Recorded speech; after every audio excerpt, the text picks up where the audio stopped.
Very good afternoon to everyone, and I'm very thankful to Dr. Sangeet Mittal for this opportunity.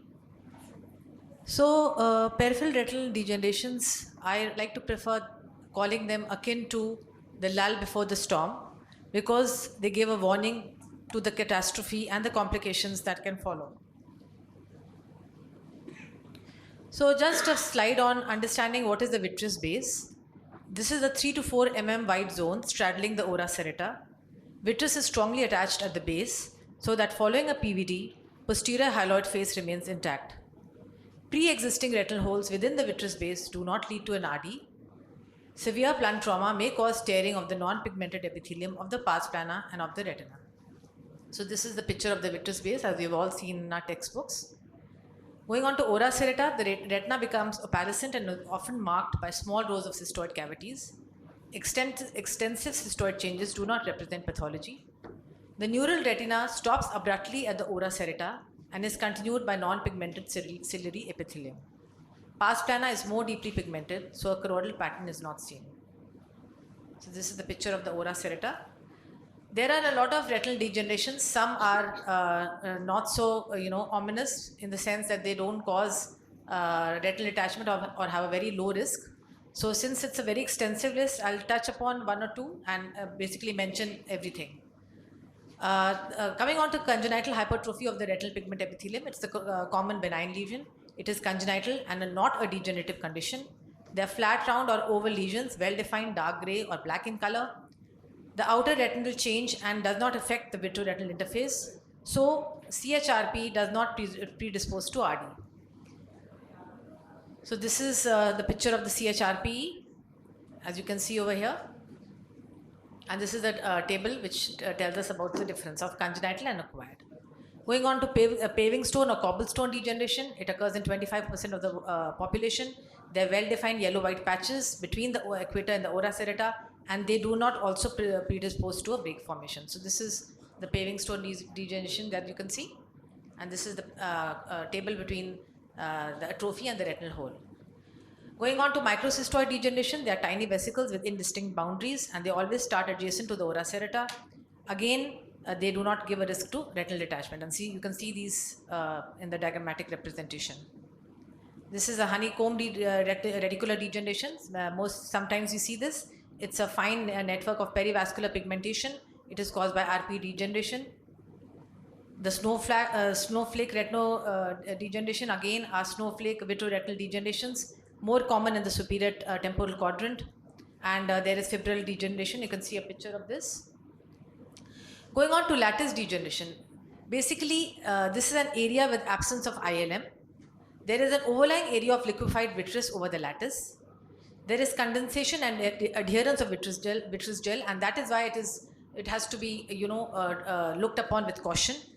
There is inner retinal layer atrophy. It is more commonly superiorly. The telltale signs are that it is attached parallel to the ora serrata, and the rhegmatogenous retinal detachment accounts for 20% of the cases that we see. Symmetric and bilateral sometimes, and it can be associated with horseshoe tears and atrophic holes. So this is the picture of the lattice, and on the right hand side you can see a pigmentous lattice degeneration. Sometimes we confuse degenerative retinoschisis with retinal detachment, and there's just some points to remember. There is a separation or splitting of the neurosensory retina into an inner vitreous layer and an outer choroidal layer. Basically, there is a split in the outer plexiform layer, and the important thing to remember is that it is most commonly seen in the inferior temporal quadrant, and there is a smooth immobile elevation of the retina. It progresses circumferentially, and complications are very rare. The progress to RD is very rare. So this is the picture of the retinoschisis, and this is the important table which helps us differentiate the difference between retinoschisis and retinal detachment. And then you have white with pressure, basically white which is caused by indentation. This is a picture of the same. And then you have white without pressure, which has the same appearance but is present without scleral indentation. One thing which practically one has to keep in mind is that extensive laser over the white without pressure areas and huge chalky burns can cause risks of giant retinal tears, and this was what we were cautioned with when we were doing our fellowship. So this is white without pressure. So going on to treatment, upon the discovery of a retinal break, the initial decision is whether the benefits of the treatment outweigh the risks and the cost of treatment. The factors under consideration in each case include presence or absence of symptoms. As we all know, floaters and especially flashes are an ominous sign and warrant treatment in these cases. The age and systemic health of the patient, refractive error of the eye, if there are myopics, and further talks in this session are basically based on myopic macular degeneration. So myopic patients are more prone. The location, age, type, and size of the break is also important. Status of the fellow eye, if the fellow eye has had a retinal detachment, of course, these the lattices in the first eye have to be treated. And whether the patient is aphakic, pseudophakic, or will soon undergo cataract surgery, and I want to add refractive surgery, we must not leave lattices unattended and treat the lattices. This is a very pathognomic situation. A horseshoe tear, it is one of the emergencies in ophthalmic practice. If you see a horseshoe tear, you have to let everything else be on the standby mode, and you have to treat these patients because they are at a big risk for retinal detachment. Cryotherapy, it is delivered transconjunctivally, destroys the choriocapillaris. It is not immediate. Cryoprobe is placed. We all know the technique. And there is a 2 mm of retinal whitening around the entire break. Multiple applications have to be used. It's very important when we are treating anterior retinal breaks, which cannot be indented, and the laser is not very effective in these patients. Persistent tear with a persistent traction and recurrent vitreous hemorrhage requires scleral buckling or a vitrectomy. One slide on laser. The argon green laser is most commonly used. Slit lamp and indirect ophthalmoscope are the methods of delivery. It is instant, but maximum adhesion occurs within 7 to 10 days. And you have to have at least 3 to 4 rows of laser burns around these tears, and especially the horseshoe tears. Just one row of laser is not sufficient. And then these are the settings. So you can see that a nice cohescent 3 or 4 rows of lasers are important to when you are sealing the retinal break, especially the horseshoe tears. And this is another picture.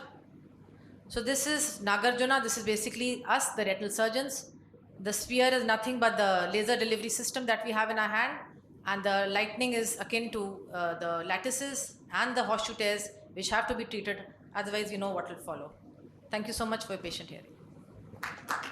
Thank you, Dr. Pooja. One thing I'd just like to add is, like, when you are treating lattices or horseshoe tears with laser, it's always advisable to leave an area of healthy retina between the tear or the lattice and where to start laser. Because the laser causes some contraction and can pull on the edges of the pre-existing lattices and cause further breaks and detachments. Also, if a very extensive laser is required, maybe it's desirable to split it into sittings. Otherwise, you can get choroidals and other problems which we should remember. If it's extensive, it should be done in few sittings. Yes, I think that's a good take-home message. If it's a 360-degree barrage, then it's always important to do it in 2 sittings. And I would also like to ask the panel, how aggressive now are we in treating lattice degeneration? Do we go according to textbooks, or do we treat big lattices with the atrophic holes? I mean, has been some change, or do we still follow the rules?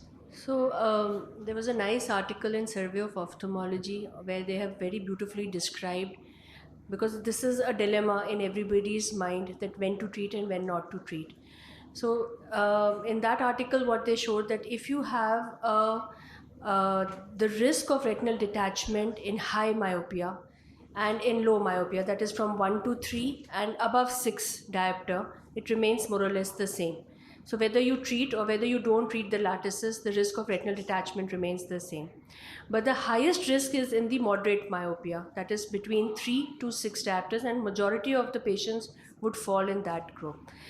A lattice degeneration with atrophic holes per se is not really an indication for laser photocoagulation until or unless there are situations like the patient has had a retinal detachment in the other eye, or the patient is symptomatic with flashes of light or with floaters. Then probably we will opt for a treatment. Thank you.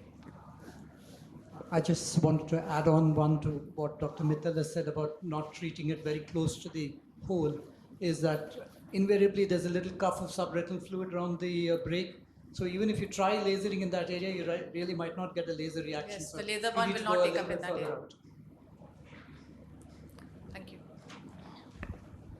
Another important indication would be currently we have so many patients going for refractive surgeries. So we have to insist to the patient that he needs a complete examination, including a retinal examination.